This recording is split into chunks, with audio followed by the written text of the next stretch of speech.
Friends, welcome to Y2K Samayal. இன்றைக்கி நம்ம பார்க்க போகிறது நண்டுக்கால் போண்டா ரெசிபி. என்னடா நண்டுக்காலா அப்படின்னு யோசிக்கிறீங்களா? நண்டெல்லாம் இல்லைங்க, வெங்காயமும் முட்டையும் யூஸ் பண்ணி இந்த போண்டாவை நம்ம செய்ய போகிறோம். ஆனால் இந்த போண்டா பார்க்குறக்கு நண்டு மாதிரியே இருக்கும், அதனால தான் நண்டுக்கால் போண்டான்னு சொல்கிறோம். இந்த போண்டா சாப்பிட்றதுக்கு நல்லா கிறிஸ்பியாகவும் டேஸ்டியாகவும் இருக்கும். நம்ம செய்யும்போதே காலியாகக்கூடிய நண்டுக்கால் போண்டா செய்கிறது எப்படின்னு பார்க்கலாம்.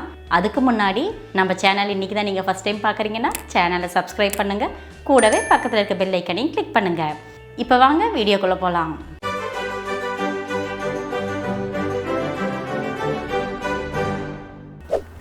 நண்டுக்கால் போண்டா செய்யறதுக்கு ஃபஸ்ட்டு ஒரு மிக்சிங் பவுலில் 1 கப் அளவுக்கு கடலை மாவு,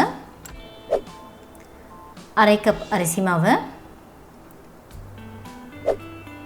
1/2 டேபிள் ஸ்பூன் அளவுக்கு மிளகாய்த்தூள், 1 டீஸ்பூன் கரம் மசாலா, 1 டீஸ்பூன் மிளகுத்தூள், இந்த மிக்சருக்கு தேவையான அளவுக்கு உப்பு, 1/4 டீஸ்பூன் அளவுக்கு சமையல் சோடா. இது எல்லாத்தையும் ஒரு டைம் நல்லா ஈவனாக மிக்ஸ் பண்ணி விட்டுக்கலாம். நான் யூஸ் பண்ணியிருக்கிறது காஷ்மீரி மிளகாத்தூள் தான். உங்களுக்கு காரம் அதிகமாக வேணும்னா நம்ம நார்மலாக சமையலுக்கு யூஸ் பண்ணுற மிளகாத்தூளை யூஸ் பண்ணிக்கோங்க. நம்ம ஆட் பண்ணியிருக்க எல்லா மசாலாவையும் நல்லா ஈவனாக மிக்ஸ் பண்ணதுக்கப்புறம் அது கூட ஒரு முட்டையை ஆட் பண்ணிவிட்டு நல்லா மிக்ஸ் பண்ணி விட்டுக்கோங்க. முட்டையை ஆட் பண்ணி செய்யும்போது நம்ம செய்கிற போண்டா நல்லா கிறிஸ்பியாகவும் இருக்கும், நல்லா டேஸ்டியாகவும் இருக்கும். அதனால் நம்ம முட்டையை ஆட் பண்ணியிருக்கிறோம். முட்டை உங்களுக்கு வேண்டாம் அப்படின்னு நினச்சிங்கன்னா இதுக்கு பதிலாக 1 டேபிள் ஸ்பூன் அளவுக்கு மைதாவை ஆட் பண்ணி மிக்ஸ் பண்ணிக்கோங்க. முட்டையை நம்ம ஆட் பண்ணியிருக்க மசாலாவோடு சேர்த்து நல்லா ஈவனாக மிக்ஸ் பண்ணதுக்கப்புறம் அது கூட 1 கப் அளவுக்கு தண்ணியை ஆட் பண்ணிவிட்டு மாவில் கட்டி சேராத மாதிரி நல்லா ஈவனாக மிக்ஸ் பண்ணி விட்டுக்கணும். நம்ம ரெடி பண்ணுற இந்த மிக்சர் ரொம்ப தண்ணியான கன்சிஸ்டன்சியில் இருக்கக்கூடாது. இட்லி மாவு கன்சிஸ்டன்சியில் கொஞ்சம் திக்காக இருக்கணும். இந்த கன்சிஸ்டன்சியில் நம்ம மிக்ஸ் பண்ணுற மாவு இருக்கணும். அடுத்தது இந்த மிக்சர் கூட நல்லா பெரிய சைஸில் இருக்கிற 2 பெரிய வெங்காயத்தை மெலிசாக கட் பண்ணிவிட்டு ஆட் பண்ணிக்கணும். வெங்காயம் எந்த அளவுக்கு நம்மளால் மெலிசாக கட் பண்ண முடியுமோ அந்த அளவுக்கு நல்லா மெலிசாக கட் பண்ணிவிட்டு அதை உதுத்துட்டு இது கூட ஆட் பண்ணிக்கோங்க. நான் ஆட் பண்ணியிருக்க வெங்காயம் கிட்டத்தட்ட 1/4 கிலோ அளவில் இருக்கும். அது கூடவே நல்லா பொடியாக கட் பண்ண கொத்தமல்லி இலையை 2 டேபிள் ஸ்பூன் அளவுக்கு ஆட் பண்ணிக்கலாம்.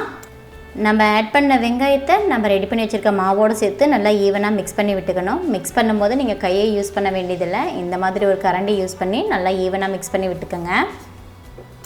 எண்ணெயில் போட்டு பொரிக்கிறதுக்கு முன்னாடி இதில் உப்பு ஒரு டைம் நீங்கள் செக் பண்ணிக்கோங்க. பேனில் எண்ணெய் நல்லா சூடானதுக்கப்புறம் அடுப்பை மீடியம் ஃப்ளேமுக்கு சேஞ்ச் பண்ணிவிட்டு நம்ம ரெடி பண்ணி வச்சுருக்க மிக்சரை ஒரு கரண்டி யூஸ் பண்ணி இந்த மாதிரி எடுத்து போட்டுக்கோங்க. நம்ம கரண்டி யூஸ் பண்ணி ஷேப் பண்ணுறனால நம்ம செய்கிற போண்டா ஒரே மாதிரி ஷேப்பில் கிடைக்கும். ஃப்ரை பண்ணும்போது கண்டிப்பாக அடுப்பை மீடியம் ஃப்ளேமில் வச்சுட்டு ஃப்ரை பண்ணிக்கோங்க. நம்ம ஆட் பண்ணியிருக்க வெங்காயம் எண்ணெயில் நல்லா டீப் ஃப்ரை ஆகணும். அப்போ தான் நம்ம ஆட் பண்ணியிருக்க மாவும் நல்லாவே வெந்து வரும்.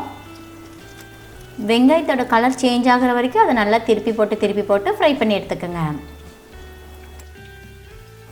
3லிருந்து 4 நிமிஷம் வரைக்கும் நல்லாவே டீப் ஃப்ரை பண்ணணும். அப்போ தான் வெங்காயம் நல்லா கிறிஸ்பியாக வெந்து வரும்.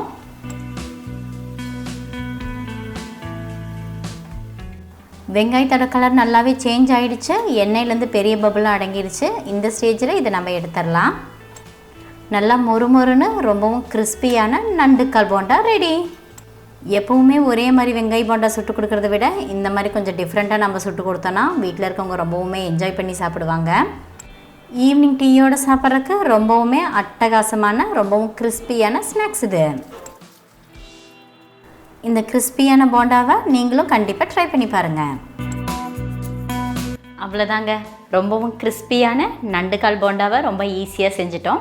இந்த ரெசிபி உங்களுக்கு பிடிச்சிருந்துச்சுன்னா லைக் பண்ணுங்கள், உங்கள் ஃப்ரெண்ட்ஸ் அண்ட் ஃபேமிலிக்கு ஷேர் பண்ணுங்கள். இந்த கிறிஸ்பியான ரெசிபியை நீங்களும் ட்ரை பண்ணி பார்த்துட்டு எப்படி இருந்துச்சுன்னு எனக்கு கமெண்ட் பண்ணுங்கள். மறுபடியும் இன்னொரு ரெசிபியில் பார்க்கலாம். அது வரைக்கும் பாய்.